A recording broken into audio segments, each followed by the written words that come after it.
Halo, apa kabar? Bertemu lagi dengan saya di mata kuliah Konversi Energi 1, di mana pada pertemuan kali ini kita akan membahas tentang pompa. Oke, langsung saja. Apa itu pompa?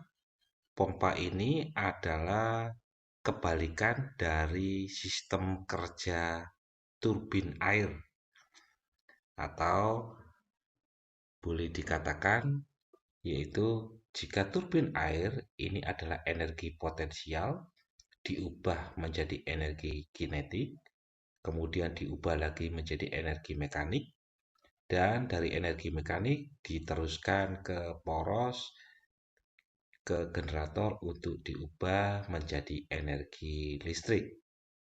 Seperti di awal saya katakan bahwa ini kebalikan dari kerja dari turbin air, maka kalau untuk pompa ini adalah listrik, energi listrik diubah menjadi energi mekanik, kemudian dari energi mekanik diubah menjadi energi kinetik, maaf, kemudian diubah menjadi energi potensial.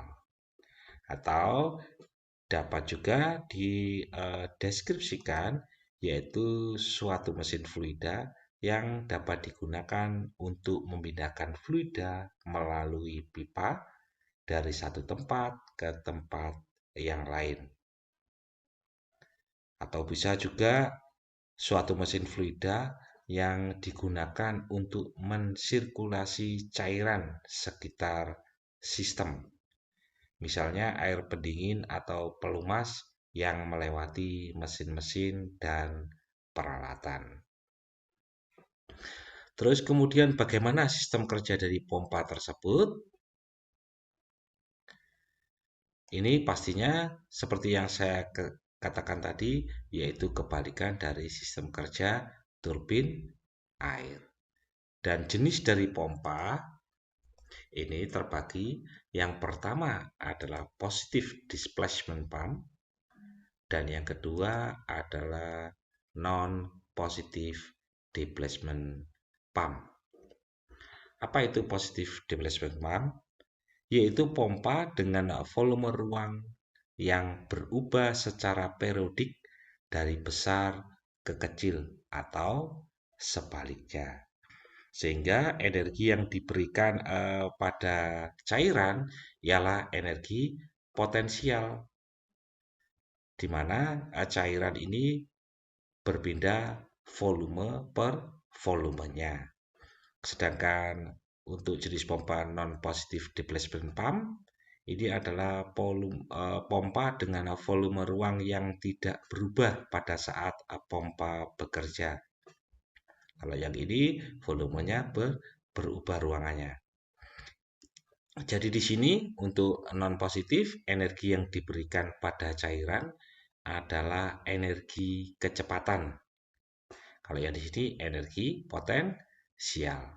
Sehingga cairan ini berpindah karena adanya perubahan energi kecepatan yang kemudian diubah menjadi energi dinamis di dalam rumah pompa untuk jenis pompa non-positive displacement. Selanjutnya untuk nilai dari atau macam-macam dari positive displacement-nya, Anda bisa melihat dari data berikut terbagi atas yang pertama, yaitu reciprocating pump, yaitu fluida yang keluar biasanya berdenyut dan hanya bisa berubah apabila kecepatan pompanya berubah karena volume sisi inlet yang konstan. Gambarnya bisa Anda lihat di sini. Jadi gambar di sini Anda bisa melihat bahwa ketika piston ini bergerak, ini diputar, piston ini bergerak, kemudian ini bola ini akan naik, sedangkan bola yang ini akan bola ini akan naik dan ini akan naik untuk menutup yang di sini. Ini terbuka sehingga air bisa masuk. Jadi kalau maunya dia pelan, dia bergeraknya juga pelan. Tapi ketika dia cepat, maka akan seperti berdenyut, jedek, jedek, jedek, jedek, kan seperti itu. Anda bayangkan. Jadi dia dipengaruhi oleh kecepatan pompa tersebut. Pastinya jika kecepatannya berubah-ubah, maka volumenya juga akan berubah. Jadi semprotannya ini akan kayak berdenyut, jadi tidak seperti konstan kalau berubah-ubah. Dan adapun untuk lebih apa namanya detailnya, Anda bisa melihat dari animasi video berikut. Anda lihat di sini ada apa aliran. Jadi ini adalah toraknya. Kemudian dia bergerak seperti itu tadi. Ada valvenya untuk ini yang apa namanya keluar air keluar, ini yang masuk. Kemudian dia akan bergerak piston tersebut sehingga akan menghisap air dan juga nanti ketika kompresi menekan air tersebut akan keluar dari katup keluar. Nah, di sini ketika dia ditekan ini akan naik bola tersebut. Nah, di sini Anda bisa melihat bahwa pengaruh dari kecepatan piston ini akan mempengaruhi dari volume yang terbentuk di sini. Atau dia bisa melihat seperti berdenyut-denyut. Oke, selanjutnya untuk rotary pump. Rotary pastinya adalah perputaran pastinya. Jadi ini adalah pompa yang menggerakkan fluida dengan menggunakan prinsip rotary atau perputaran. Vakum terbentuk oleh rotasi dari pompa dan selanjutnya menghisap fluida untuk masuk. Gambarnya bisa Anda lihat di sini. Jadi ini ada perputaran, kemudian air ini akan terhisap di antara sela-sela roda gigi ini. Sehingga akan dipindahkan ke sebelah kanan atau discharge-nya. Di mana clearance atau jarak antara sudu ini, antara sudu putar dan sudu pengikutnya harus sekecil mungkin dan mengharuskan pompa berputar pada kecepatan yang rendah dan stabil. Apabila pompa ini bekerja pada kecepatan yang terlalu tinggi, maka fluida kerjanya justru dapat menyebabkan erosi pada sudu-sudu pompa. Atau selain jika erosi, mungkin karena saking cepatnya ini tidak jadi naik ke sana, dia malah kembali. Animasinya ini Anda bisa lihat untuk selanjutnya yaitu melalui video berikutnya, di mana efisiensi ini tinggi karena secara natural ia mengeluarkan udara dari pipa alirannya dan mengurangi kebutuhan pengguna untuk mengeluarkan udara tersebut secara manual. Artinya di sini biasanya kalau kebanyakan udara untuk pompa-pompa yang umum yang kita pakai itu biasanya kita sebut sebagai masuk angin. Tapi kalau di sini ini udaranya bisa dikeluarkan, jadi tidak terlalu mempengaruhi dalam mengalirkan airnya. Animasinya Anda bisa lihat yaitu melalui video berikut.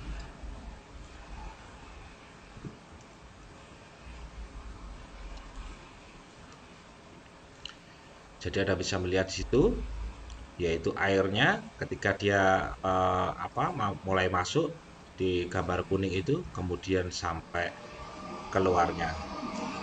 Oke ya, ini alirannya keluarnya. Jadi rotasinya untuk ini kalau mamanya dia di berubah-ubah, kalau pelan pengaruhnya dia akan lebih stabil dan pasti alirannya akan lebih tenang. Ini coba dipercepat. Anda bisa melihat animasi ini juga dari video YouTube yang Anda bisa cari sendiri. Jadi Anda bisa membedakan pengaruh dari kecepatan jika gear penggerak dan pengikutnya Anda ubah kecepatannya. Selanjutnya yaitu rotary single rotor fan untuk positif displacement pump. Anda bisa melihat dari videonya ini. Jadi air masuk, dia ada rotary, kemudian diambil oleh yang sini bujinya, kemudian dibawa ke sana. Diambil, dibuang ke sana. Ini sistemnya adalah rotary single rotor fan. Jadi dia fan ini seperti kipas yang berputar, dia mengambil, menyedot, dibawa ke arahnya keluar ke sana. Terus kemudian ada rotary single. Nah, ini berputar seperti screw. Nah, ini rotor screw. Jadi airnya dia disedot, skrunya ini seperti menyedot gambarnya. Sehingga air akan berbeda dari sini ke discharge-nya atau keluaran. Oke, untuk selanjutnya yaitu untuk multiple rotor screw. Dari pengembangan dari screw tadi, yaitu dikembangkan dengan dua screw di sini.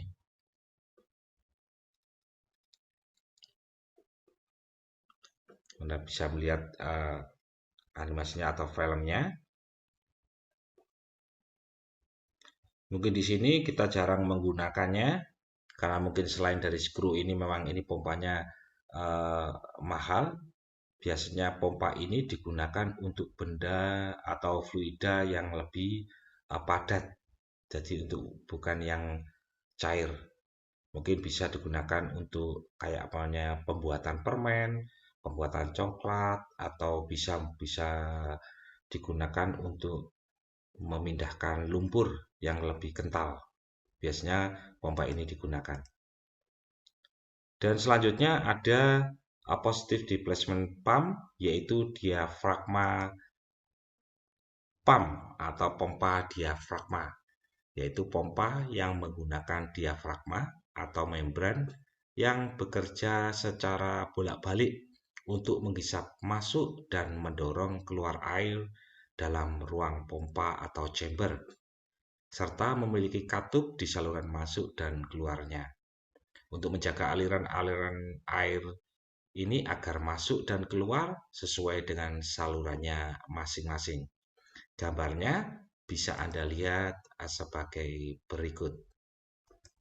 Di sini Anda bisa melihat diafragmanya ketika dia menarik ke belakang, maka valve ini akan terbuka sehingga air akan masuk. Sedangkan yang di sebelah sini ini akan tertutup valvenya sehingga dia air masuk ke sini. Tetapi ketika dia ini menekan ke sana, valve ini akan tertutup dan ini ketika menekan ke ujung atasnya, maka yang ini akan terbuka sehingga dia masuk sini, masuk sana, masuk sini, masuk sana. Bisa Anda lihat seperti ini.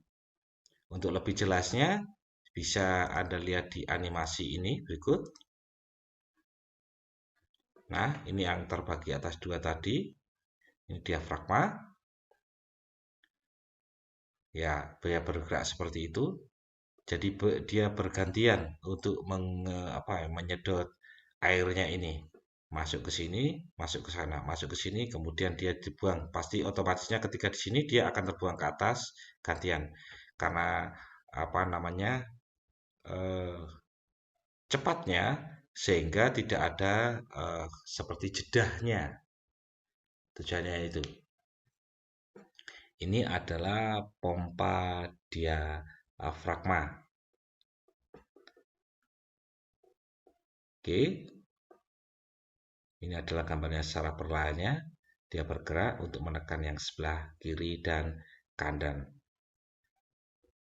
Anda bisa gunakan sistem kerja ini untuk bahan Anda dalam membuat atau merencanakan suatu mesin atau perencanaan Anda di tugas akhir nanti. Ya, faktor sekali lagi, faktor kecepatan ini akan mempengaruhi dari kestabilan air untuk keluar. Ini adalah macam-macam dari pompa positive displacement. Selanjutnya, untuk pompa non-positive displacement terbagi atas centrifugal pump, yaitu pompa yang menggunakan gaya sentrifugal untuk memberikan energi pada fluida dengan menaikkan kecepatan dari fluida tersebut, kemudian mengkonversikannya menjadi tekanan. Anda bisa melihat dari animasi gambar berikut, di mana air ini masuk dari poros, melalui poros ini.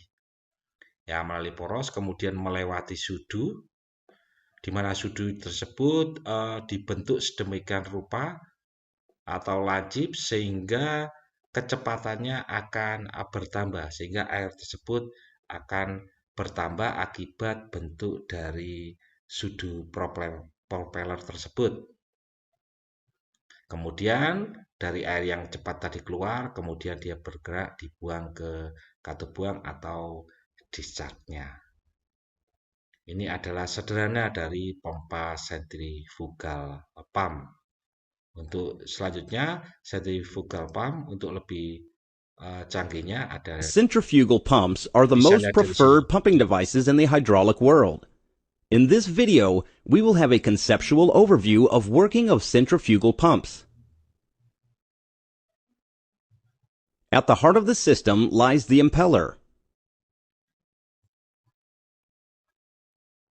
It has got a series of curved vanes fitted inside shroud plates. The impeller is always immersed in water. When the impeller is made to rotate, it makes the fluid surrounding it also rotate. This imparts centrifugal force to water particles, and the water moves radially out. Since rotational mechanical energy is transferred to the fluid, at discharge sides of impeller, both pressure and kinetic energy of water will rise. At suction side, water is getting displaced, so a negative pressure will be induced at I. Such low pressure helps in sucking fresh water stream into the system again, and this process continues. This is the reason why priming is important for centrifugal pumps. If no water is present initially, the negative pressure developed by rotating air at eye of impeller will be negligibly small to suck fresh stream of water. Impeller is fitted inside a casing,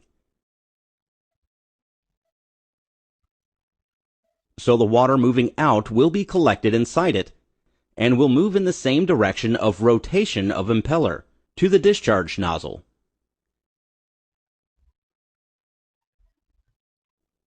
Here you can note one specialty of casing.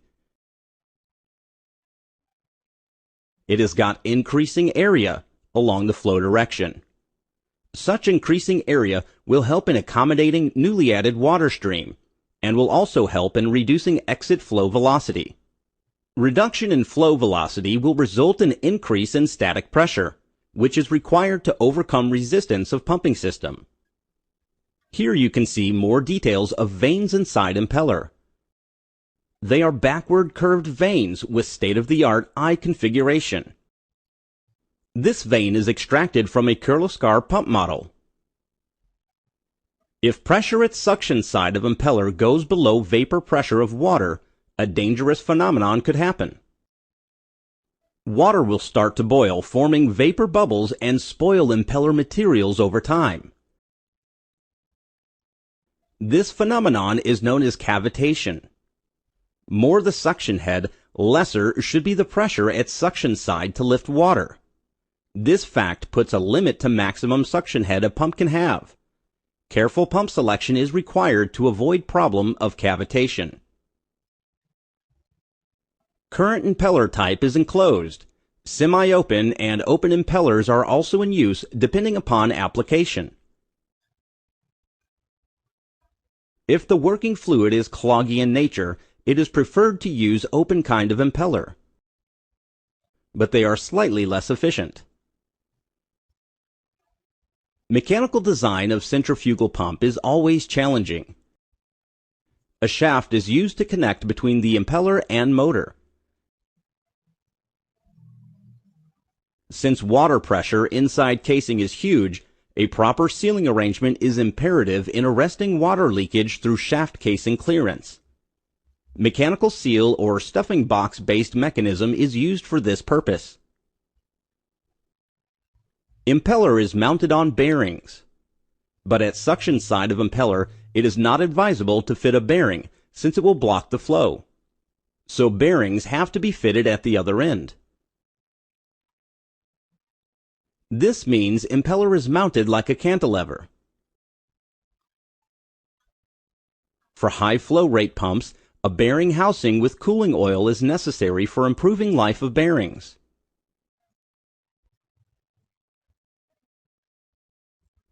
We thank Kirloskar Brothers for their technical support and creation of this video. Oke, itu tadi adalah untuk detailnya dari pompa sentrifugal, di mana tadi kecepatan rendah maka tekanannya akan tinggi.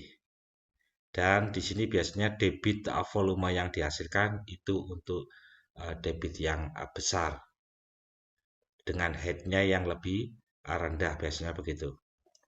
Selanjutnya adalah untuk pompa aksial sentrifugal. Anda bisa lihat dari video ini, di mana arahnya pasti tegak lurus untuk aksial, kemudian air ini akan mengalir disedot kemudian dibawa ke atas. Tapi kalau tadi itu berbeda dari poros kemudian masuk ke atas kalau untuk pompa sentrifugal radial tadi. Dan kalau aksial itu arahnya sama dengan masuknya, tapi dia akan tegak lurus ke atas. Untuk campurannya, sentrifugal ini, campuran alirannya, Anda bisa melihat dari video berikut. Jadi ini impellernya ini dicampur dari bentuknya tadi. Ya, jadi ada section dan shaft, dia digabung dalam bentuk satu impellernya. Oke ya, bisa dipahami. Terus kemudian untuk non-positive displacement pump, ini juga terdiri atas mesin jet pump. Prosesnya mesin jet pump. A jet pump is used to lift liquid from a well. A specially designed jet is engineered to utilize the Venturi effect. The Venturi effect is a drop in fluid pressure that results when an incompressible fluid flows through a constricted section of pipe.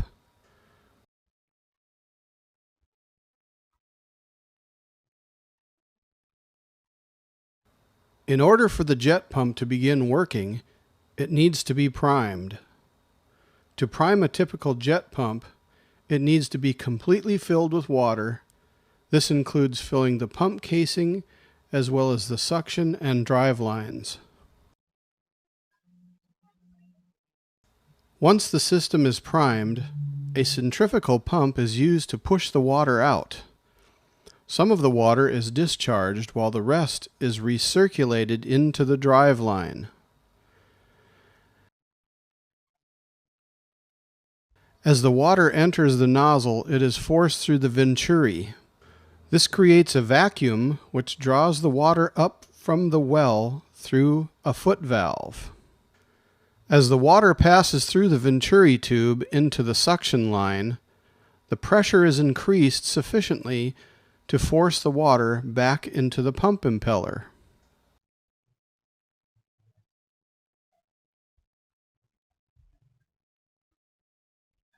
The foot valve is a crucial part of the system.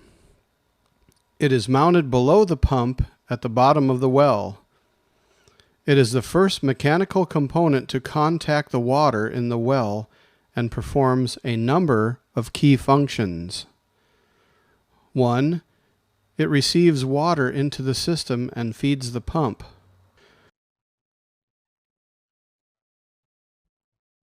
2.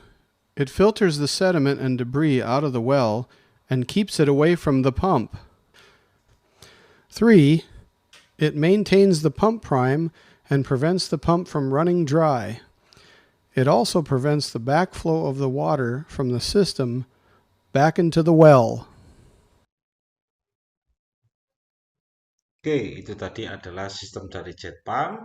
Jadi pastinya karena ada venturinya, itu venturi tadi itu akan membantu kecepatan dari penyedotan atau penghisapan, sehingga akan meringankan dari daya hisap pompa atau motornya.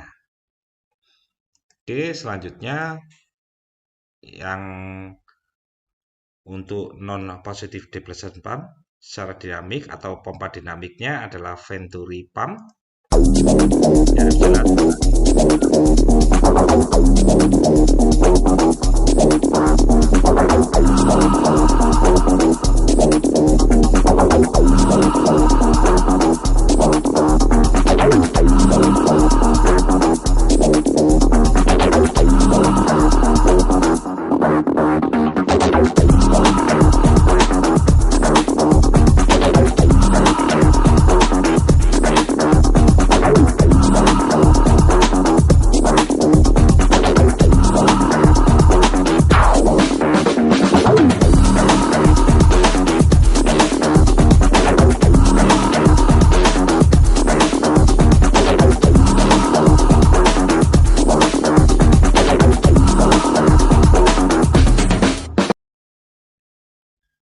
Oke, ini adalah sistem venturi pump, di mana pastinya ini udara atau aliran ini disemprotkan dengan kecepatan tinggi sehingga ada steam atau aliran yang uap yang tertarik akibat kecepatan semprotan ini. Ini adalah sistem dari venturi pump tersebut.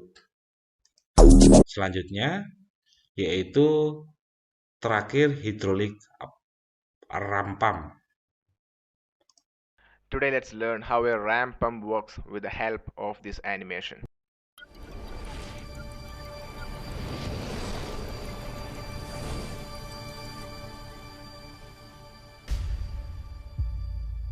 So we'll be showing the entire terrain of its working and also a closer picture of how it exactly works. So watch the entire video to understand it.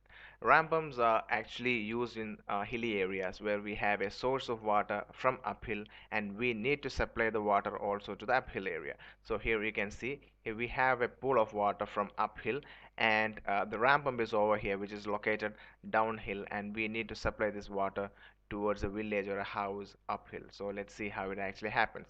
The water comes into the ram pump like this and it enters the ram pump and we have valves inside the ram pump. So you can see that valve or that getting closed and that valve is the waste valve over there and it gets closed and the water enters the ram pump over there and the pressure increases due to the gravity. The flow of water from the pool uphill is getting into the ram pump and the pressure increases inside the ram pump which result in the water to move up. So you can see the delivery valve opens up and the water moves upwards and it still continues to move upwards which pressurizes the air inside and due to the pneumatic pressure you can see it further get pressurized to a particular level and then that pressure acts back on the water. So when it acts back on the water it pushes the water outside through the delivery uphill. You can see the water is pushed uphill and this cycle continues and that's how the water is being supplied uphill. So this is the process what's happening. Once after the water is being delivered you can see inside the ram pump the pressure drops and as the pressure drops the valve opens up. You can see the waste valve is getting opened up and the water is being spilled outside. So when the water gets spilled outside, the cycle continues. So now let's see the internal working of the ram pump in close up and identify the components. So there's the ram pump. So that's the inlet where the water is coming inside due to gravity. There's the waste valve over there. Then we have the delivery valve. That's the pressure chamber. and that's a delivery pipe. So let's see how it works. So the water is entering from the pool. You can see from the pool, due to gravity, water enters into the ram pump and it closes the waste valve there. So the waste valve is getting closed over there, and due to the gravity and the pressure from the uphill of the pool, pressure is increasing inside the ram pump. As the pressure increases, it opens up the delivery valve and water starts to move upwards. You can see there, and the air is getting pressurized, pneumatic pressure is happening, and to a limit it happens, then that air exerts that pressure back towards the water. You can see, and that result in the delivery valve also to get closed, and the water is being pumped outside. You can see the water is being pumped outside due to this pressure which is happening pneumatically. So you can understand that there is no external power is required for the functioning of a ram pump here. It just works due to the pressure from the uphill. The water flows from the uphill due to the gravity, and the pneumatic pressure inside the pump result in its working. And after a particular limit, what happens is that the pressure drops. When one delivery is happening, the pressure drops inside the ram pump. As a result of this, the waste valve opens up and the water is being pushed outside. So once the water is being pushed outside, again water comes from the uphill, the pressure increases, and the cycle continues. And that's how the water is again and again being pumped. So I believe you got an idea about the working of the ram pump. So that's how the cycle continues and the pump works continuously. And you can see the basic working principle that we can summarize is that momentum of the flowing water is used to pump the water uphill, and there is no power requirement is there in a ram pump. And the advantage is that no external source of power is required, as I told you, and less moving parts, so less wear and tear is happening inside a ram pump. The disadvantage is less waste. It wastes a lot of water. As the waste gate opens or the waste valve opens, water is being pushed outside so that fresh amount of water can be taken from the uphill to develop pressure inside the ram pump so that the next pumping can happen. So it's almost like 10% of the water is being consumed and the other 90% is being wasted through the waste valve in a ram pump. So I believe you got an idea about its working. Please click the subscribe button for getting tutorial video updates. It's free. Please feel free to like, comment, share to motivate our team. Thanks for watching this video. Have a great day. Today let's learn how. Oke, itu tadi adalah hidrolik ram pump, di mana ini biasanya memanfaatkan gaya hidrolik dari air. Biasanya juga disebut sebagai pompa tanpa listrik atau tanpa bahan bakar. Seperti yang diceritakan tadi, ketika ini pressure atau kinetik ini datang, kemudian air ini karena tertutup, dia akan naik ke atas. Jadi klep di sini akan lebih kuat daripada di sini. Kemudian naik ke atas, ketika dia full ke sana, kemudian naik ke atas ke sini. Pastinya dia akan membuka, kemudian akan tertahan ke sini, dia akan menahan ke bawah.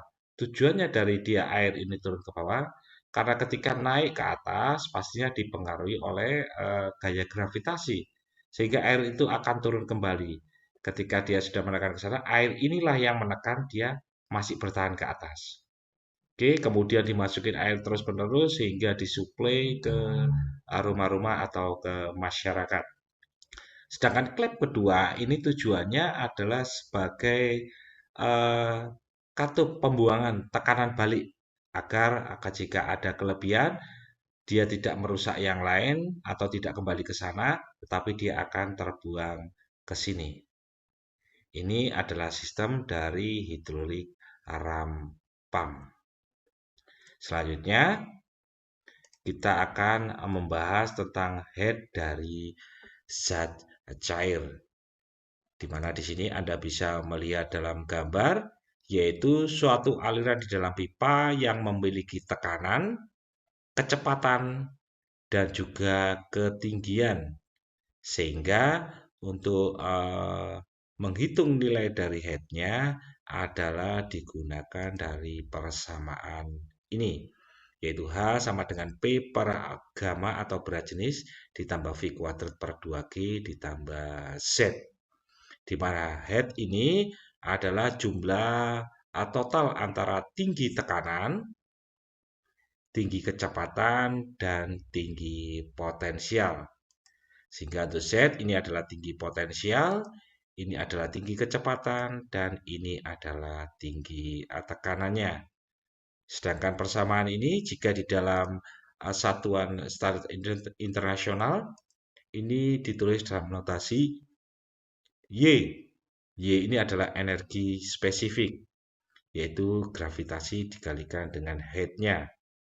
Karena ini dibagi gravitasi semua, maka di mana berat jenis ini adalah gravitasi kali massa jenis. Sehingga jika saya kembalikan, ini saya kalikan gravitasi, G kali rho ini adalah berat jenis, kemudian 2 kali G ini adalah 2G, sedangkan ini jika dikalikan dibagi dengan G ini, maka G-nya akan mencolok, tinggal Z-nya saja, di mana GZ-nya ini adalah energi spesifik potensial, kemudian V kuadrat per 2 ini adalah energi spesifik kecepatan, dan P per rho ini adalah energi spesifik tekanan. Sedangkan hukum kesebangunan ini adalah dua buah pompa sentrifugal yang geometris sebangun. Jika ada dua pompa sentrifugal yang sebangun, maka untuk alirannya pastinya adalah sebangun. Dan berlaku hubungan di mana H1 per H2 sama dengan N1 kalikan D1 pangkat A3. Dibagi dengan H2, jadi N2 kalikan AD2 per A3. Pastinya seperti itu, bukan sebagainya. Atau H1 per H2 sama dengan N1 kuadrat dikalikan D1 kuadrat per N2 kuadrat dikalikan D2 kuadrat. Ini artinya adalah notasi dari Hi kedua. Jadi tidak ada artinya dikalikan 2 bukan, tetapi ini nama dari Hi-nya, nama kedua, N yang kedua, dan D yang kedua. Begitu pula juga ini. Kemudian P1 per P2 sama dengan N1 pangkat 3 dikalikan D1 pangkat 5 per N2 pangkat 3 dikalikan D2 pangkat 5. Di mana D ini adalah diameter impeller, satuannya adalah meter. Hi ini adalah kapasitas aliran, satuannya adalah meter kubik per second. H ini adalah head total pompa, satuannya adalah meter. P ini adalah daya poros pompa, satuannya adalah kilowatt, dan N ini adalah putaran pompa, satuannya adalah RPM. Ini digunakan untuk memperkirakan perubahan performa pompa bila putaran diubah. Juga untuk memperkirakan performa pompa yang direncanakan bila pompa tersebut geometris sebangun dengan pompa yang diketahui performanya. Ini untuk pompa dengan hukum kesebangunan atau pompa yang double tapi bentuknya yang sama atau jenisnya yang sama. Selanjutnya untuk kecepatan spesifik, yaitu kecepatan putar sebenarnya yang dihitung dari kecepatan putar pompa pembanding, di mana geometri sudut-sudutnya adalah persamaannya yaitu Ns sama dengan N dikalikan akar Q per akar pangkat 4 H pangkat 3, di mana Ns ini adalah bilangan tak berdimensi. Jika dihubungkan dengan hukum kesebangunan, maka persamaannya menjadi untuk pompa sentrifugal isapan ganda, harga Q dari persamaan 7 menjadi Q per 2. Sehingga dapat ditulis untuk ini adalah N1 dikalikan akar Q1 per akar pangkat 4 H1 pangkat 3 sama dengan N2 per kalikan Q2 per akar pangkat 4 H2 pangkat 3. Ini duanya ini adalah nama dari nilainya ini, NS-nya. Sehingga di sini jika NS ini dibesarkan, ya, ini biasanya untuk pompa radial pengaruhnya. Jika NS-nya diperbesar lagi, pastinya pompa ini akan berubah bentuknya, impellernya, sehingga dia disebut sebagai pompa campuran. Jika diperbesar lagi NS-nya, ini maka dia impellernya berbentuk lain, berubah, dan dia biasa disebut sebagai pompa aksial. Adapun pengaruh dari NS ini Anda bisa lihat dari gambar berikut.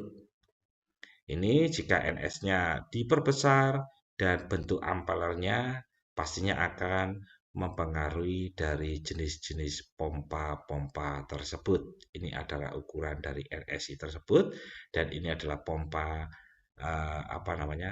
dari impellernya. Atau Anda bisa juga lihat dari bentuk dari impeller ini.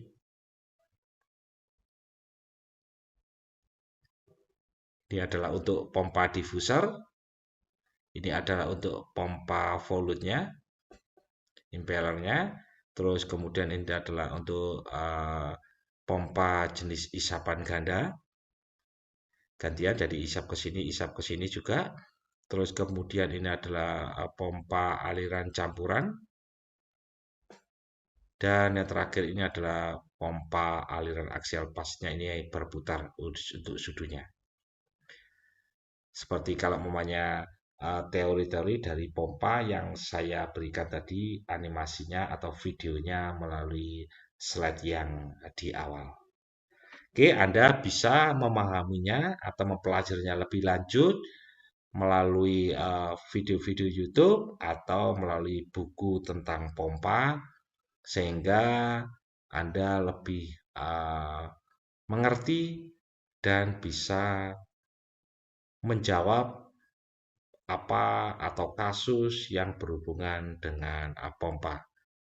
Baik, terima kasih Anda telah mendengar materi saya. Sampai jumpa di pertemuan selanjutnya. Terima kasih.